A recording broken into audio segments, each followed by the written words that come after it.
My name is Tiffany Saunders, and I have the pleasure of serving as the Ball-Chatham School Board President. Hi, I'm Dr. Becca Lehman, the Superintendent of Ball-Chatham Community Unit School District Number 5. Hello, my name's Laura Calderon, and I am Vice President of the School Board. More than likely, you're here watching this video because you're considering becoming a school board member for our school district. And we hope that this video will provide you some important information in your journey. Currently, our school board members are Tiffany Saunders, Laura Calderon, Andrea Redinger, Steve Bryant, Ryan Murphy, Pat Phipps, and Ann Straley. So the goals for this presentation of this video is to help provide you some information about the overview of the roles and responsibilities of school board members, and then to share the perspective of some of our current school board members regarding their experience and the positives and challenges of being a school board member. You must be at least 18 years of age. You must be a U.S. citizen, a resident of Illinois and the district for at least 1 year preceding the election, and you also must be a registered voter. Packets were available starting on August 20th of 2024. It can be picked up either from our district office or received online. You will need to collect 50 or more signatures from members of the school district, adult members of the school district, to begin that process. And then you will turn in your petition to the Saginaw County Clerk's Office during the week of November 12th through November 18th. So you will actually have to take your packet downtown to 200 South 9th Street, room 105, to actually put your name in to be an applicant and be on the ballot. There are some really wonderful resources that you have access to as a potential new school board member. I highly recommend that you go to the IASB website, that's the Illinois Association of School Boards. They have some information posted. They're also doing some live webinars, which are also being recorded and available on their site. There's a lot of great information about the process, how to get your signatures, how to turn things in and do all of the tasks that are involved, and some resources about the roles and responsibilities of a school board member. In addition, there's the 2025 candidate guide, which also provides you some information. So if you are viewing the PowerPoint that goes along with this video, those are live links to those sites as well. A person planning to run for the school board should acquire a basic understanding of the school district, what its purpose is, including what the schools are trying to accomplish, the organization and who does what, the finance of the district, including income and expenses, government, related state laws, regulations, and local school board policies, and board procedures. Additionally, an effective school board candidate or a person planning to run for the school board should acquire an understanding of the proper relationships among the following: the board and the state of Illinois, the community and the superintendent, the individual board member, and other board members. In addition, effective school board members or candidates learn board policy, which informs what schools are expected to accomplish in such areas as curriculum, transportation, building maintenance, staff development, student services, labor relations, human rights, and community relations. Additionally, they should understand that most policies are routine or law, in other words, required by state of Illinois law, and they can sometimes rely on the judgment of the superintendent. Some policies are not routine. They could produce disagreements in the community or among staff. Board members should work collaboratively with the superintendent for guidance and recommendation, while also learning enough to ask questions, evaluate answers, and vote with conviction. Additionally, an effective school board candidate should begin attending Board of Education meetings and learn how the board and district function. It's a good idea to engage with members of the board, staff, and the superintendent to learn more about the district. and seek resources to inform candidates, such as reading materials and webinars from the Illinois Association of School Boards. So let's talk a little bit about an effective board member. Effective school board members are characterized by the following: ability to work as a member of a team with an open mind, can engage in give and take to arrive at a group consensus.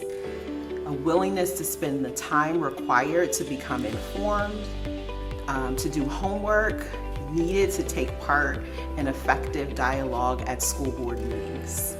Effective school board members have a desire to serve children and the community, a strong belief in the values of public schools and educational success.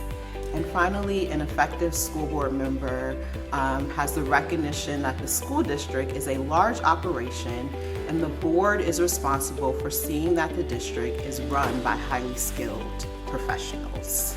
An effective school board member completes all the required trainings, ensures positive educational experiences for the youth of their communities, looks out for the best interests of all students and all staff, respects the role of being selected by one's neighbors to help guide the education of their children and community, conveys constant effort and a strong commitment to serving other people, understands that they are volunteers or public servants, and takes the role seriously to research, prepare, seek to understand, and keep oneself informed on policy, procedure, and school law. The core functions of a school board or a board of education are: 1, to adopt policy; 2, to hire and evaluate the superintendent; 3, to direct the superintendent through policy in his or her charge of the district, 4, approve the annual budget, tax levies, and major expenditures; and 5, abide by the legal authority of the Board of Education. And you can see up here some of the statutes that sort of guide our work as board members. So some general functions of a Board of Education include to represent the citizens of the school district, not just some of the citizens, but all of them. To enforce Illinois law. So school boards, although elected locally, are state agencies carrying out a state function. School boards are required and engage in employing the superintendent, holding him or her responsible or accountable for managing the schools, work collaboratively with the superintendent to set goals for the schools and districts, take action only by majority vote at a public meeting. And that's a key function and idea here, is that, you know, we work and function as one group. So though we are individuals, we are sort of one of 7, but we're sort of supposed to act as sort of one body in our role as school board members. Conduct meetings in public to transact the legal business of the district through discussion and voting among the members in a transparent way for taxpayers, and allow for public comment and participation at a specific and dedicated time during the meeting. It's important to understand the difference between the role of the Board of Education and the Board of the Superintendent and or district staff. The Board of Education is primarily responsible for the governance, setting the core values and beliefs, the mission, vision, and goals, and board policy. The actions that board members take are through their votes in board meetings. Conversely, the superintendent or district staff is responsible for management, objectives, action plans, procedures, and their actions are typically recommending and implementing, recommending to the board, I should say, and implementing board policy. I'm going to talk a little bit about the traits of an effective school board. Effective school boards know the difference between governance, which is the job of the school board, and management, which is the administration's job. And they place a high priority on respecting the difference between those two things. They make every effort to operate openly by encouraging public attendance at their meetings and keeping constituents informed on district's progress. They also enact major policies only after all sides of the matter have been studied and all persons or groups affected have been consulted. They attempt to reach decisions that all members can publicly support. Effective school boards also ensure that procedures for conducting business are appropriate for their needs. They know they are in the business of education. They talk about education, study the needs of students and the community, and base their decisions on those needs. So who are board members?